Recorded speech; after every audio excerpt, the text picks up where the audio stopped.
2024 December నెల 8వ రాశి వృశ్చిక రాశి ఫలితాలు. మేష వృశ్చికయోర్భౌమః. మేష వృశ్చిక రాశులకి కుజుడు అధిపతి. అయితే ఈ రాశికి గురువు, శుక్రుడు బాగున్నారు, కేతువు బాగున్నాడు. గురువు, శుక్రుడు, కేతువు ఈ 3 గ్రహాలు మాత్రం బాగున్నాయి. అసలు ముందుగా ఈ రాశులు ఏమిటి, గ్రహాలు ఏమిటి,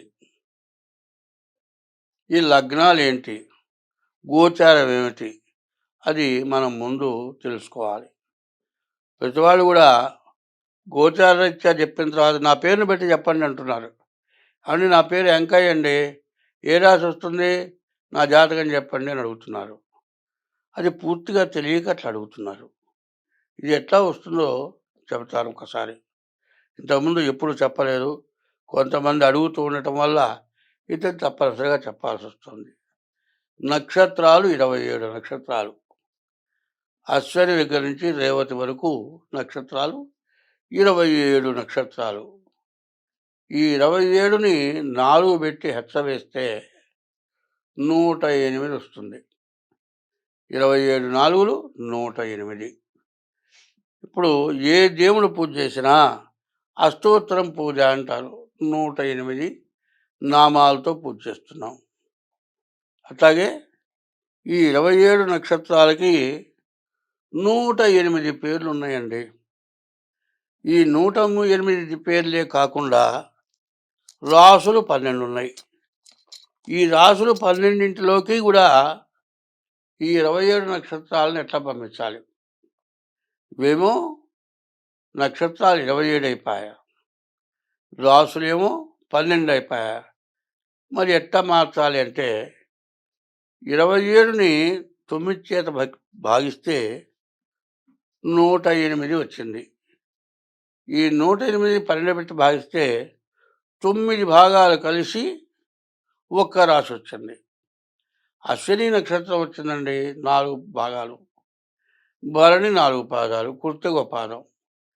ఈ 2 నక్షత్రాలు 2 4 8 9 భాగాలు కలిస్తే మేషరాశి అయింది. అట్లా 108 పాదాలను బట్టి ఈ రాసులు వచ్చినాయి. అయితే ఈ 108కి కూడా ఇంకా 108 కలవాలి. 108 అంటే సహస్రం అంటారు, 1000 అంటారు.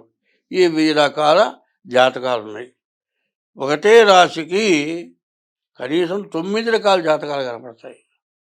ఇట్లా వీటిని కనుక్కోవాలంటే చాలా కష్టపడాలి.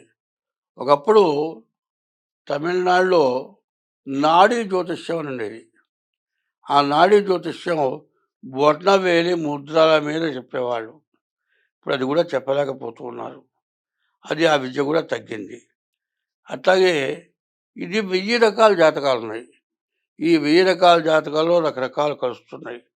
వీటిని చెప్పాలంటే అక్షగా భగవంతుడే నవగ్రహాలు, నవగ్రహాలే భగవంతుడు. ఏమంటే గుళ్ళో పోతే పూజ చేయాలండి, అష్టోత్తరం చేయమంటావా, సహస్రం చేయమంటావా అంటారు. అష్టోత్తరం అయితేనేమో 108, సహస్రం అయితే 1100. ఇది ఇట్లా వస్తుంది. కాబట్టి ఇది దైవానికి, నవగ్రహాలకి, రాసులకి ఎటువంటి తేడాలు లేవు అనేది ముందుగా తెలుసుకోవాలి. ఏమంటే గ్రహ పూజ చేస్తుంటే దేవతా పూజలు ఎందుకని అడుగుతారు. దేవతా పూజలు, నవగ్రహాల పూజలు అన్నీ కూడా కలిసే ఉంటాయి. ఇప్పుడు బుధుడు ఉన్నాడండి, బుధుడికి అధిదేవత విష్ణుమూర్తి. మరి అట్లాగే కర్కాటక రాశికి చంద్రుడు అధిపతి, చంద్రుని పూజ చేయాలి. మరి సింహరాశికి రవి సూర్యుడు అధిపతి, సూర్యుని పూజ చేయాలి. కన్యారాశికి బుధుడు అధిపతి, బుధుడికి అధిపతి విష్ణుమూర్తి, విష్ణుమూర్తిని పూజించాలి. ఇట్లా రకరకాలు ఒక్కొక్క గ్రహానికి, ఒక్కొక్క పాదానికి ఒక్కొక్క దేవత ఉంది. ఆ దేవతను ఆరాధించాలి, ఆ దేవతను పూజ చేయాలి. ఇట్లా వచ్చిన ఈ రాసులు. కానీ ఇది పూర్తిగా తెలియక 3 రకాలుగా చెప్పాలి జాతకం. ఒకటేమిటి, జన్మ నక్షత్రం, జన్మ లగ్న రీత్యా ఒకటి. అది జ్యోతిష్యం అంటారు. ఈ జ్యోతిష్యం ఏంటి? ఈ జాతకం పుట్టిన టైము దాన్ని బట్టి చెప్పేది. రెండోది హస్త సాముద్రిక అంటారు. అరిచేతుల్లో రేఖలు చూసి చెప్పేది హస్త సాముద్రిక. ఇవన్నీ కాకుండా నీ యొక్క స్వరూపాన్ని బట్టి దేవతా పూజలున్నాయి. దేవతా పూజలు చేసేవున్నాయి. ఇవన్నీ కూడా ఒక్కోడంటాడు నా జాతకం బాగుండలేదురా, దేవుడు నా మొహాన 3 బంతులు పెట్టి రాశాడంటారు. 3 బంతుల్లో వీడి జీవితం మొత్తం రాస్తాడు. అట్లా మొహం చూసి చెప్పే జాతకాలున్నాయి. మరి ఇవన్నీ కూడా చాలా రకాలున్నాయి. మరి నాడీ శాస్త్రం ఉంది. ఇట్లాంటి శాస్త్రాలు చాలా ఉన్నాయి. తర్వాత ఇవన్నీ కూడా చాలా తెలుసుకొని చెప్పవలసినవి. ఇవి అంత తేలిగ్గా అర్థమయ్యేది కాదు. సద్గురువు దగ్గర నేర్చుకున్న వాళ్ళు చెప్పే జాతకమే విపరీతమైన మంచి మేలు చేసేటువంటి జాతకాలు. అయితే ఇప్పుడు చెప్పబోయేది మనం వృశ్చిక రాశి ఫలితాలు. వృశ్చిక రాశికి కేతువు బాగున్నాడు, గురువు బాగున్నాడు, శుక్రుడు బాగున్నాడు. కేతువు మంచి జ్ఞానాన్ని కలుగజేస్తాడు. అట్లాగే శుక్రుడు వివాహం కలుగజేస్తాడు, మంచి భార్యనిస్తాడు. గురువు విద్యనిస్తాడు. అందులో గురువు సప్తమంలో ఉన్నాడు, మంచి జ్ఞానాన్ని ఇస్తాడు. భార్య మంచి డైరెక్షన్ ఇస్తుంది. ఎంతో అభివృద్ధి రావడానికి పూర్తిగా అవకాశం ఉన్నది.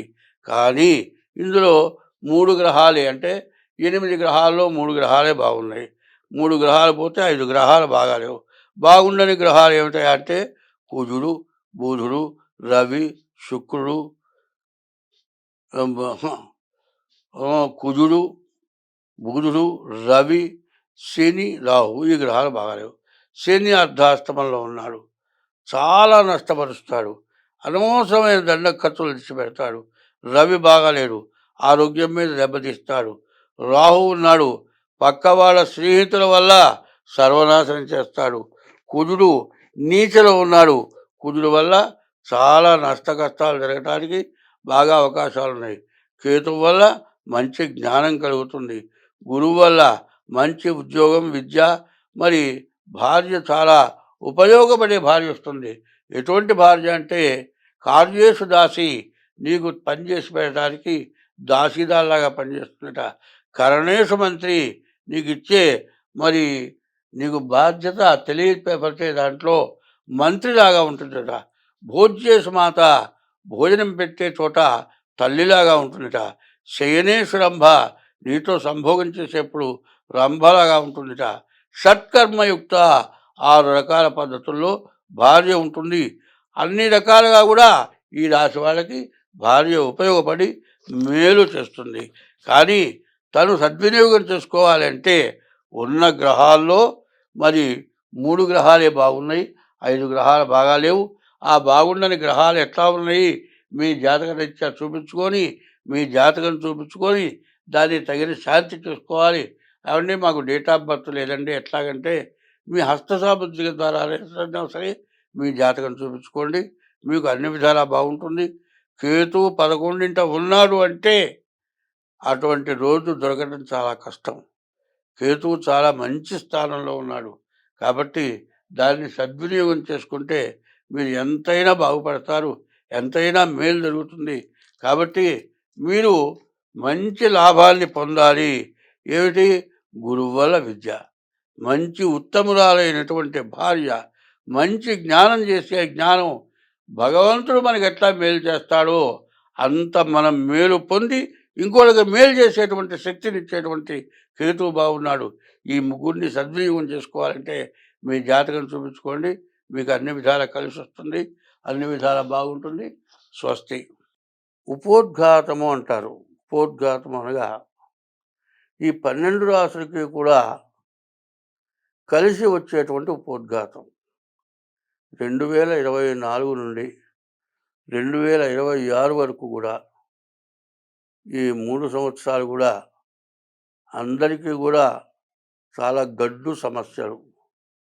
ప్రతి వాళ్ళు కూడా సమస్యలతో బాధపడేటువంటి రోజులు అవటం చేత ప్రతి వాళ్ళు కూడా ఏ ఒక్క గ్రహం బాగుండకపోయినా దానికి తగిన దోషం పోవటానికి ఉపశమనం చేసుకోవాలి.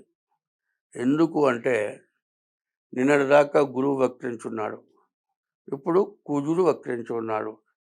ఇట్లా ఉండడం చేత సమస్యలు బాగా పెరిగిపోతూ ఉన్నాయి. 2026 వరకు కూడా పూర్తి సమస్యలు. గ్రహాలు సరైనటువంటి స్థితుల్లో లేవు. ఈ సంవత్సరం 7 గ్రహాలు పాపగ్రహాలు, 2 శుభగ్రహాలు ఉన్నాయి.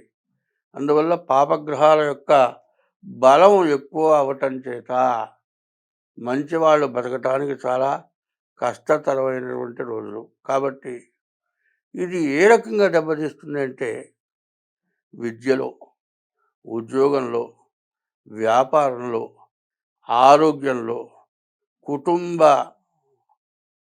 మరి భార్యాభర్త, తల్లి బిడ్డలు, తండ్రి కొడుకులు వివాహం కావటానికి కానీ, వివాహం అయిన తర్వాత కానీ సమస్యలు ఎక్కువైపోయి చాలా బాధలు పడటానికి సమస్యలు బాగా ఎక్కువగా ఉన్నాయి.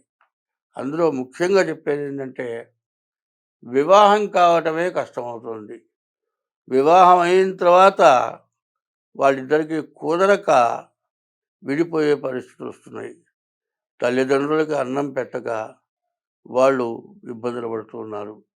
ఇటువంటి మహాపాపాలు ఎందుకు జరుగుతున్నాయంటే పాపగ్రహ వీక్షణ వల్ల జరుగుతూ ఉన్నాయి. కాబట్టి ఇది మేషరాశి దగ్గర నుంచి మీనరాశి వరకు కూడా ఇది వర్తిస్తుంది. కాబట్టి దీన్ని ప్రత్యేకించి అందరూ గుర్తుపెట్టుకోండి.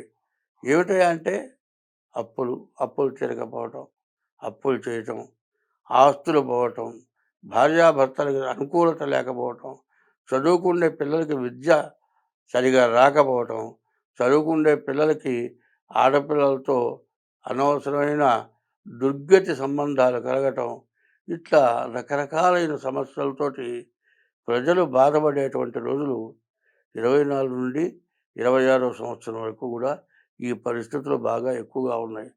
కాబట్టి 60 సంవత్సరాల దాకా సంపాదించిన ఆస్తి మొత్తం పోయి మరి కేర్ ఆఫ్ ప్లాట్ఫారం అయ్యేటువంటి పరిస్థితులు కూడా రాబోతున్నాయి. కాబట్టి వీటి నుండి బయటపడాలంటే ముందు మీ జాతక రీత్యా మీకు ఏ గ్రహాల దోషం, ఒక్కొక్క గ్రహానికి ఒక్కొక్క దైవ పూజలు ఉన్నాయి. అట్లాగే ఏంటంటే ఒక మరి కుంభరాశి ఉందండి, ఈశ్వరుడు. అట్లా కొన్ని రాసులకి కొంతమంది దేవతలు, అమ్మవారు, విష్ణుమూర్తి, ఇట్లా కొంతమంది దేవతల వల్ల కూడా పనులు జరుగుతాయి.